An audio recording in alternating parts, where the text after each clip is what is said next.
Okay, இன்றைக்கி first வீடியோவில் இந்த பாலிட்டி வீடியோவில் நம்ம என்ன முதல்ல பார்க்க போகிறோம் அப்படின்னா அரசியல் நிர்ணய சபை. ஓகேவா? இப்போ பாலிட்டியில் முதல் கிளாஸை நம்ம இதுதான் படிக்கணுமான்னு கேட்டால் இல்லை. ஃபர்ஸ்ட் நம்ம என்ன படிச்சிருக்கணும் அப்படின்னா வரலாற்று சட்டங்கள் அதுதான் படிச்சிருக்கணும். ஓகேவா? செகண்டு தான் நம்ம என்ன போயிருக்கணும் அப்படின்னா அரசியல் நிர்ணய சபை போயிருக்கணும். தேர்டு தான் வந்து நம்ம என்ன போயிருக்கணும் அப்படின்னு பார்த்தீங்கன்னா தேர்டு எப்படி கொண்டு போயிருப்போன்னா இந்த அரசியலமைப்போடு சொல்லப்பட்ட மூலங்கள் அதுக்குள்ளே போயிருப்போம். ஃபோர்த்தை நம்ம என்ன போயிருப்போம் அப்படின்னா பிரியாம்பல் முகவுரை போயிருப்போம். ஓகேவா? இப்போது பாலிட்டியோட இன்ட்ரொடக்ஷன் சொன்னால் இந்த 4 டாபிக் தான் இன்ட்ரொடக்ஷன்ஸ். ஃபர்ஸ்ட் வந்து வரலாற்று சட்டங்கள், அப்புறமா அரசியல் நிர்ணய சபை, அப்புறம் அரசியலமைப்பில் கூறப்பட்டுள்ள முக்கிய மூலங்கள் முக்கிய கூறுகள் அப்படின்னு சொல்கிறது. தேர்டு ஃபோர்த்து வந்து பார்த்திங்கன்னா முகவுரை. இதில் அந்த ஃபர்ஸ்ட்டு சொன்னோம்ல அதை விட்டுடலாம், அதை அடுத்த வீடியோவில் பார்க்கலாம். இப்போ ஃபர்ஸ்ட் நம்ம என்ன பார்க்கலாம் அப்படின்னா இந்த அரசியல் நிர்ணய சபை இருக்குல்ல இதை பற்றி பார்க்கலாம். ஓகேவா? இப்போ இங்கே எப்படி கொண்டு போயிருக்காங்க அப்படின்னா அரசியல் அமைப்பு என்ற கொள்கை முதலாக எந்த நாட்டில் உருவாச்சு அப்படின்னு பார்த்தீங்கன்னா அமெரிக்காவில் உருவாச்சு அப்படின்னு சொல்கிறாங்க. இந்த பாயிண்ட்ஸ் ரொம்ப இம்பார்ட்டன்ஸ். ஓகேவா? அப்போ கான்ஸ்டிடியூஷன்ஸ் அப்படின்றது முதல்ல எங்கே ஸ்டார்ட் ஆச்சுன்னா அமெரிக்காவில் உருவாச்சு அப்படின்றது. நெக்ஸ்ட்டு அடுத்து வந்து பார்த்திங்கன்னா மற்றதெல்லாம் பேசிக்கான பாயிண்ட்ஸ் தான். அடுத்த கேட்டகரியாக அடுத்த பாயிண்ட்ஸாக மோத்திலால் நேரு அறிக்கை 1928 அப்படின்னு சொல்லியிருக்காங்கல்ல. இது ஆக்சுவலாக என்ன அப்படின்னா அதாவது 1927 சைமன் குழுவை அப்பாயின்மெண்ட் பண்ணுவாங்க. ஓகேவா? சைமன் குழு எதுக்கு போட்டாங்க அப்படின்னு பார்த்தீங்கன்னா 1919 ஒரு ஆக்ட் போட்டிருப்பாங்க தெரியுமா, மாண்டேகோ செம்ஸ்ஃபோர்ட் ரிஃபார்ம்ஸ் அப்படின்னு சொல்லிட்டு. அந்த சட்டத்தை இந்தியர்கள் என்ன சொன்னாங்க அப்படின்னா ஒரு கேரட் அண்ட் ஸ்டிக் பாலிசி அப்படின்னு சொல்லுவாங்க. அதாவது ஒரு கழுதைக்கு முன்னாடி வைக்கோலோ கேரட்டோ நம்ம கட்டி விட்டுட்டோம்னு வச்சுக்கேன், அது வந்து தனக்கு முன்னாடி கேரட் இருக்குதுன்னு நினச்சி வைக்கோல் இருக்குதுன்னு நினச்சி முன்னாடி எப்படி நடந்து போயிட்டே இருக்குமா. அது கடைசி வரைக்கும் அந்த கேரட் அது பிடிக்கவும் முடியாது. புரியுதில்ல? அந்த மாதிரி ஒரு கண் தொடைப்பு மாதிரி அப்படின்னு சொல்கிறது. அப்போது இந்தியர்கள் ஒரு சட்டத்தை பார்த்து கண் தொடைப்பு கேரட் அண்ட் ஸ்டிக் பாலிசின்னு சொன்னாங்கல்ல, அது எந்த சட்டம்னு கேட்டாங்கன்னா 1919 போடப்பட்ட மாண்டேகோ செம்ஸ்ஃபோர்ட் ரிஃபார்ம்ஸ் இதை தான் சொல்லுவாங்க. ஓகே, இந்த சட்டத்தை சரிபார்ப்பதற்காக ஒரு 10 வருஷம் கழித்து 1927 சைமன் குழுவை அப்பாயின்மெண்ட் பண்ணுறாங்க. கரெக்டாக? இந்த சைமன் குழுவை எதிர்த்து இந்தியாவில் நிறைய போராட்டம் பண்ணாங்க. இந்த சைமன் குழு இந்தியாவுக்கு கரெக்டாக, அதாவது இந்த சைமன் குழு எப்போ அப்பாயின்மெண்ட் பண்ணது அப்படின்னு கேட்டாங்கன்னா நவம்பர் 26, 1927. இந்த சைமன் குழு இந்தியாவுக்கு எப்போ வருகை தந்தாங்க அப்படின்னா 3rd பிப்ரவரி 1928. இது வந்து இந்தியாவுக்கு வருகை தந்த வருடம். இதே தமிழ்நாட்டுக்கு எப்போ வருகை தந்தாங்க அப்படின்னா 18th பிப்ரவரி 1928. இந்த டைம் பீரியடில் மொத்தம் ஒரு 3 டேட்டு நமக்கு தெரியணும். சைமன் குழுவை எப்போ போட்டாங்க அப்படின்னா நவம்பர் 26 போட்டிருப்பாங்க. ஓகேவா? அதாவது இங்கே பாருங்கள், நான் ஃபஸ்ட்டு சொன்னல இந்த நவம்பர் 26 சொன்னல, இது வந்து சைமன் குழு போட்டது. இவங்க இந்தியாவுக்கு வந்ததுன்னு பார்த்தீங்கன்னா 3rd பிப்ரவரி. இவங்க தமிழ்நாட்டுக்கு வந்ததுன்னு பார்த்தீங்கன்னா 8th பிப்ரவரி 1928. இந்த வாட்டி தான் வந்தாங்க. ஓகேவா?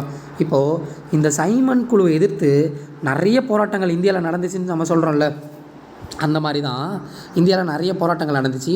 அப்போ சைமன் என்ன சொல்கிறாருன்னா, ஏன்பா நான் உங்கள் ஊருக்கு வரத்தே உங்களுடைய அரசியலமைப்பு எழுதி கொடுக்குறது தானே, கரெக்ட் நல்லா இருக்கா இல்லையான்னு பார்த்து நான் வந்து ரெக்கமெண்ட் பண்ணுவோம்ல கவர்மெண்ட்டுக்கு.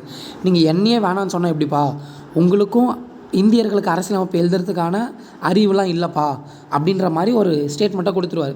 அதை எதிர்த்து மோட்டிலால் நேரு என்ன சொல்கிறார் அப்படின்னா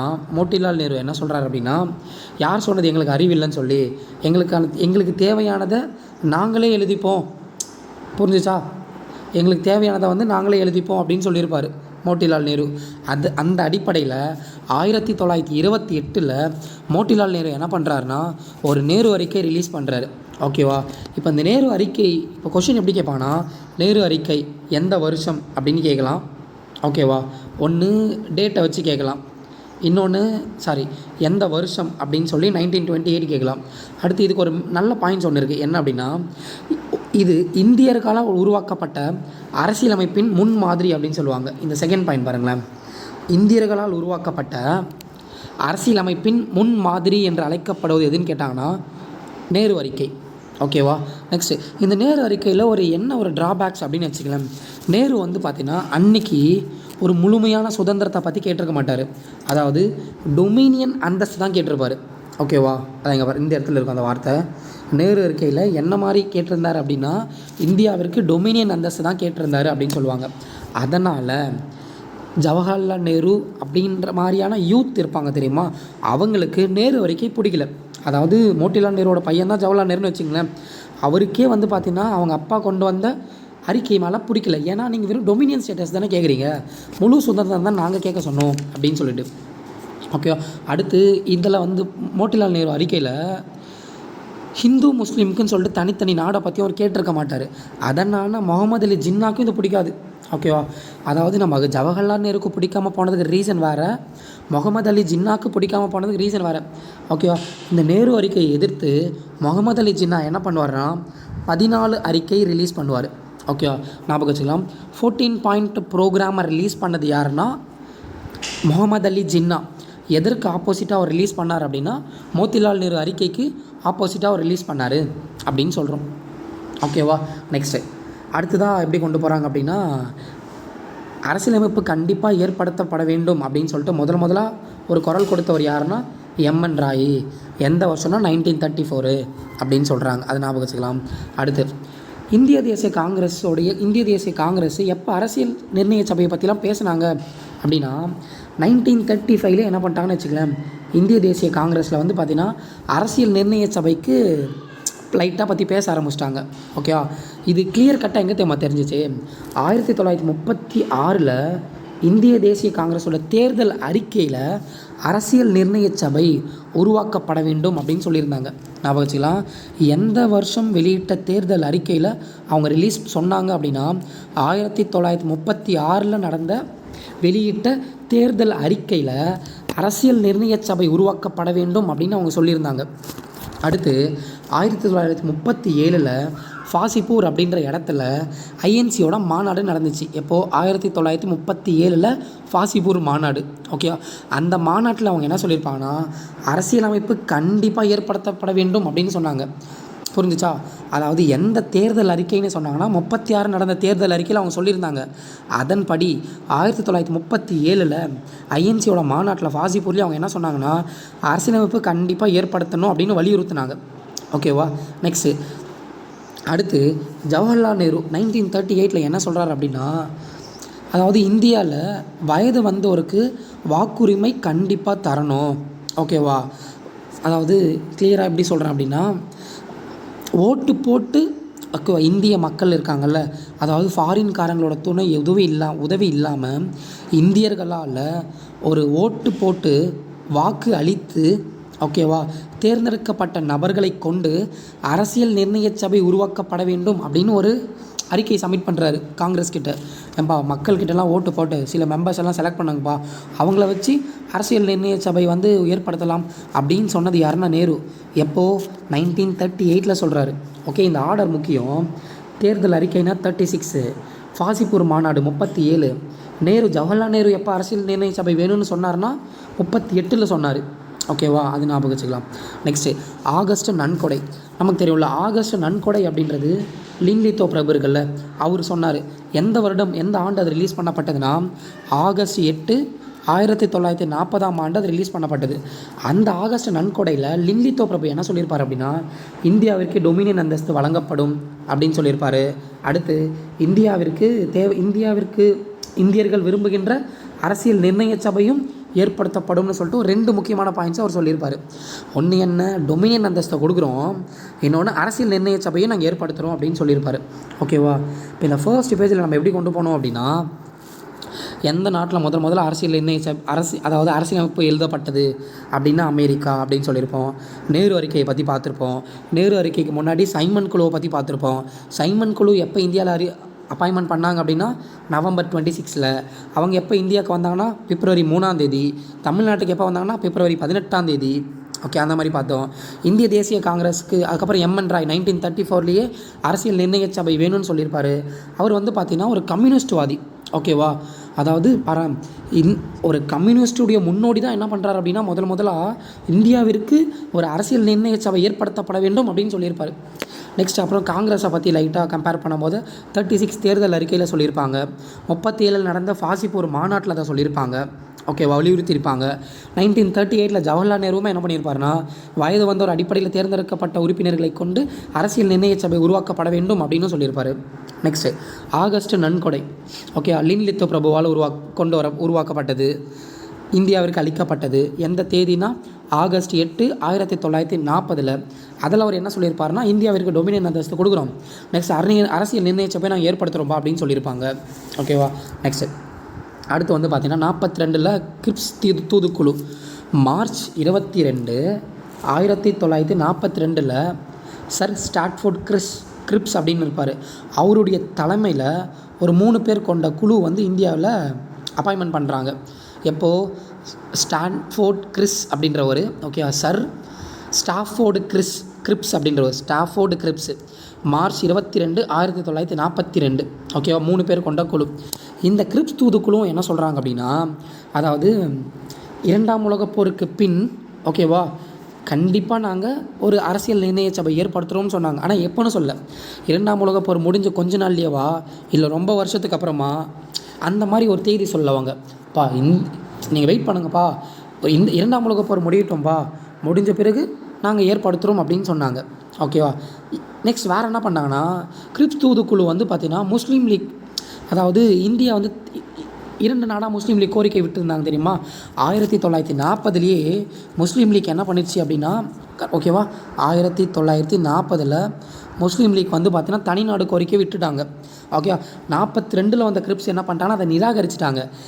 ஓகே, முஸ்லீம் லீக்கோட கோரிக்கை, ஓகேவா, அந்த 2 நாடு கோரிக்கையை நிராகரித்ததுனால கிரிப்ஸ் தூதுக்குழுவோட கருத்தை முஸ்லீம் லீக் நிராகரிச்சிட்டாங்க. ஓகேவா, அந்த பாயிண்ட் நம்ம வச்சுக்கலாம். கிரிப்ஸ் கமிஷனின் கருத்தினை முஸ்லீம் லீக் நிராகரித்தது அப்படின்னு சொல்கிறாங்க. நெக்ஸ்ட்டு அடுத்து இந்த கிரிப்ஸ் தூதுக்குழுவில் இவங்களும் என்ன பண்ணியிருப்பாங்கன்னா, இந்தியாவிற்கு டொமினியன் ஸ்டேட்டஸ் கொடுக்குறேன் அப்படின்னு தான் சொல்லியிருப்பாங்க. அதனால தான் காந்தி என்ன சொல்லியிருப்பாரு அப்படின்னா, ஒரு திவாலான வங்கியின் பின் தேதியிட்ட காசோலை அப்படின்னு சொல்லியிருப்பாரு. ஓகேவா. அடுத்து வந்து பார்த்திங்கன்னா கேபினட் தூதுக்குழு. ஓகேவா, கேபினட் தூதுக்குழு இந்தியாவுக்கு எப்போ வராங்கன்னா, அதான் மார்ச் 24, 1946. டேட் ரொம்ப இம்பார்ட்டன்னு பாருங்களேன். கிரிப்ஸும் மார்ச் தான், கேபினட் தூதுக்குழுவும் மார்ச் தான். பட் ஓகேவா, டேட்டு தான் ஒரு 2 வருஷம் டிஃப்ரென்ஸு. ஓகே, இயர் நமக்கு கண்டிப்பாக ஞாபகம் இருக்கும், 1946 அப்படின்னு சொல்லிட்டு. அதனுடைய தலைவராக யார் இருப்பாங்க அப்படின்னு பார்த்தீங்கன்னா, சர் பெத்திக் லாரன்ஸ் அப்படின்றவர் தான் தலைமையாக இருப்பார். கேபினட் தூதுக்குழுவோட தலைவர் யார் அப்படின்னு பார்த்தீங்கன்னா பெத்திக் லாரன்ஸ்.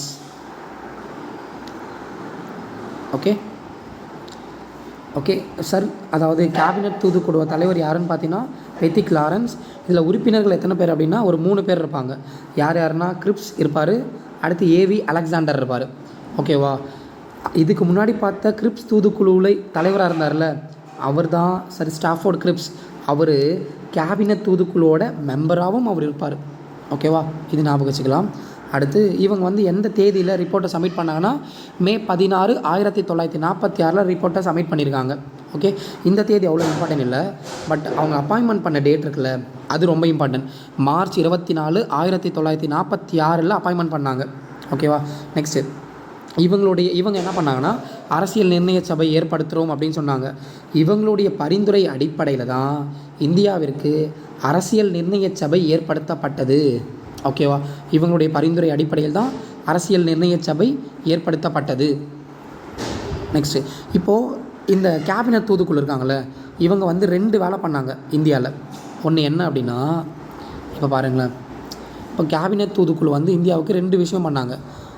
ஒன்று, இந்தியாவிற்கான அரசியல் அமைப்பு நிர்ணய சபை இருக்காங்கல்ல, அவங்கள உருவாக்குனாங்க. இன்னொன்று, இடைக்கால அரசையும் உருவாக்குனாங்க. ஓகேவா, 2 விஷயத்தை அவங்க பண்ணாங்க. இப்போ பாருங்களேன், இப்போது இந்த அரசியல் நிர்ணய சபைக்கு எத்தனை மெம்பர்ஸ் அவங்க தேர்ந்தெடுத்தாங்க அப்படின்னா, கிட்டத்தட்ட 389 பேரை அவங்க தேர்ந்தெடுத்தாங்க. ஓகேவா. இப்போ இந்த இடைக்கால அரசு இருக்குல்ல, இதுக்கு அவங்க எவ்வளோ தேர்ந்தெடுத்திருந்தாங்க அப்படின்னா 296 மெம்பர்ஸை தேர்ந்தெடுத்திருந்தாங்க. ஓகே, இப்போது கேபினட் தூதுக்குழு இந்தியாவிற்கு 2 விஷயத்தை சேர்ந்தாங்க. ஒன்று, அரசியல் நிர்ணய சபையை தேர்ந்தெடுத்தாங்க. இன்னொன்று, இடைக்கால அரசை தேர்ந்தெடுத்தாங்க. ஓகேவா. இப்போது இந்த இடைக்கால அரசுன்னு நம்ம சொல்கிறோம்ல, ஓகேவா? இப்போ இடைக்கால அரசுன்னு சொல்லிட்டு எத்தனை பேரை நம்ம சொல்லியிருந்தீங்க? ஒரு 296 பேரை சொல்லியிருந்தீங்கல்ல, கரெக்டாக? இப்போது இதை பற்றி இங்கே கீழே கொடுத்துருக்காங்க பாருங்களேன். இதை பாருங்கள், இடைக்கால அரசுன்னு சொல்லிட்டு. ஓகேவா? கேபினெட் தூதுக்குழு பரிந்துரை அடிப்படையில் தேர்ந்தெடுக்கப்பட்டது. 10 லட்சம் மக்களுக்கு ஒருத்தரை வந்து எலெக்ஷன் பண்ணி தேர்ந்தெடுத்தாங்க. ஓகேவா? மெம்பர்ஸ் எல்லாம் எப்படி வந்து ரிசர்வேஷன் கொடுத்துருந்தாங்கன்னா, இந்து, முஸ்லீம்ஸு, சீக்கியர், பார்சி, அதாவது இங்கிலீஷ்காரங்க, ஆங்கிலோ இண்டியன்ஸ்னு சொல்லுவாங்களா அவங்கள, கிறிஸ்டியன்ஸு, பெண்கள் அப்படின்னு சொல்கிறது. இங்கே பாருங்களேன், இப்போது இங்கேருந்து இது வரைக்காலும், ஓகேவா, இந்துவிலேருந்து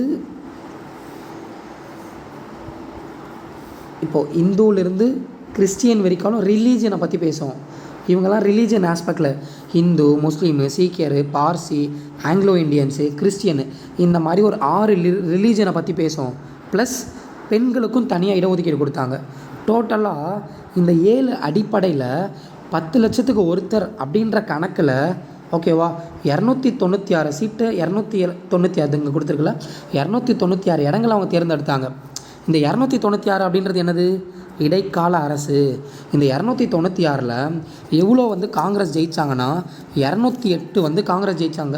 ஓகேவா? 208 காங்கிரஸ் ஜெயிச்சிருந்தாங்க. முஸ்லீம் லீக் வந்து எவ்வளோ ஜெயித்தாங்க அப்படின்னா, ஓகேவா, இவங்க வந்து பார்த்தீங்கன்னா ஒரு 73 ஜெயிச்சிருந்தாங்க. அப்புறம் வந்து பிற கட்சிகள் அப்படின்னு சொல்லிட்டு ஒரு 15 பேர் ஜெயிச்சிருந்தாங்க.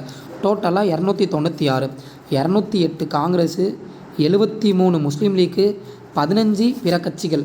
ஓகேவா? இவங்கெல்லாம் வந்து பார்த்தீங்கன்னா இடைக்கால அரசு. இந்த இடைக்கால அரசில் முகமது அலி ஜின்னா அப்புறம் காந்தி போன்றவர் வந்து எலெக்ஷனில் கலந்துக்கல அப்படின்னு சொல்கிறாங்க. ஓகேவா? இந்த எலெக்ஷன்ஸ் எப்போ நடந்துச்சு அப்படின்னா ஜூலை ஆகஸ்ட் மாதம். ஓகேவா? ஜூலை ஆகஸ்ட் மாதம் இந்த எலெக்ஷன் நடத்தியிருப்பாங்க. இங்கே ஃபஸ்ட்டே கொடுத்துருப்பாங்க பாருங்களேன். கேபினெட் தூதுக்குழுவின் பரிந்துரை அடிப்படையில் 1946 ஜூலை ஆகஸ்ட் இந்த பீரியட்லேயே என்ன பண்ணிட்டாங்கன்னா இடைக்கால அரசுக்கான எலெக்ஷன் நடத்தப்பட்டது. ஓகேவா? இந்த இடைக்கால அரசை அப்போது இந்த இடைக்கால அரசை வந்து பார்த்திங்கன்னா வழி நடத்தியவர், பிரைம் மினிஸ்டராக செயல்பட்டவர் யார் அப்படின்னா ஜவஹர்லால் நேரு. ஜவஹர்லால் நேரு தலைமையில் செப்டம்பர் 2ஆம் தேதி 1946 இடைக்கால அரசு தோற்றுவிக்கப்பட்டது. இது ஆல்ரெடி கொஷினில் கேட்டிருக்காங்க. ஓகேவா? அதாவது எப்போ வந்து பார்த்தீங்கன்னா இடைக்கால அரசு தோற்றுவிக்கப்பட்டது அப்படின்னு கேட்டிருக்காங்க. செப்டம்பர் 2, 1946. நெக்ஸ்ட்டு, இப்போது இது வந்து ஹெட்டிங் வந்து இடைக்கால அரசுன்னு கொடுத்துருக்கூடாது. இது வந்து என்னென்னு கொடுத்துருக்கோன்னா, ஓகேவா, அரசியல் நிர்ணய சபைன்னு கொடுத்துருக்கணும். அரசியல் நிர்ணய சபையில் எத்தனை பேர் அப்படின்னா 389 பேர். இதுலேயுமே 10 லட்சத்துக்கு ஒருத்தர் அப்படின்னு தான் தேர்ந்தெடுத்தாங்க. ஓகேவா? இந்த 380 எப்படி பிரிக்கிறாங்க அப்படின்னா, பிரிட்டிஷ் மாகாணத்துக்கிட்ட இருந்த 296 பேர். ஓகேவா?